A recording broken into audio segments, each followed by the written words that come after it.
வீட்டு சமையல்ல நம்ம இன்னைக்கு பார்க்க போறது ட்ரை ஃப்ரூட்ஸ் பர்ஃபி. இதை செய்ய அடுப்புல ஒரு பேனை வச்சு அதுல பொடியா கட் பண்ண 1/2 கப் பாதாம், 1/2 கப் வால்நட், 1/2 கப் முந்திரி, 2 டேபிள் ஸ்பூன் பிஸ்தா, 2 டேபிள் ஸ்பூன் பூசணி விதை, 1 டேபிள் ஸ்பூன் சாரப்பருப்பை போட்டு கொஞ்சம் கிறிஸ்ப் ஆகிற வரைக்கும் வறுத்துட்டு கடைசி 1/2 கப் துருவன கொப்பரை தேங்காயும் சேர்த்து வறுத்துக்கலாம்.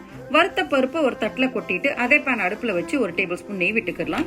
இது கூட 1 டேபிள் ஸ்பூன் கசகசா போட்டு லேசா வறுத்துட்டு 400 கிராம் கட் பண்ணி வச்ச டேட்ஸையும் போட்டு அது நல்லா சாஃப்ட் ஆகிற வரைக்கும் கைவிடாம கிண்டிட்டே இருக்கணும்.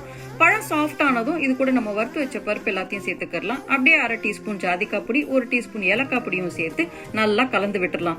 இப்போ ஒரு தட்டுல நெய் தடவி கலந்து வச்சது தட்டுல கொட்டி கை பொறுக்கிற அளவு சூடா இருக்கிறப்ப கையில ஒரு கிளவுஸ போட்டு அதை கொஞ்சமா எடுத்து சிலிண்டர் ஷேப்புக்கு உருட்டி வச்சுக்கலாம். இப்போ ஒரு அலுமினியம் ஃபாயில ஸ்கொயரா கட் பண்ணிட்டு அதுல ஒரு உருண்டையை வச்சு நல்லா டைட்டா சுத்திக்கலாம். இந்த உருண்டை எல்லாத்தையும் 2 மணி நேரத்துக்கு ஃப்ரிட்ஜ்ல வச்சு அதுக்கப்புறமா எடுத்து அலுமினியம் ஃபாயில உரிச்சு ஸ்லைஸ் போட்டா ட்ரை ஃப்ரூட்ஸ் பர்ஃபி ரெடி.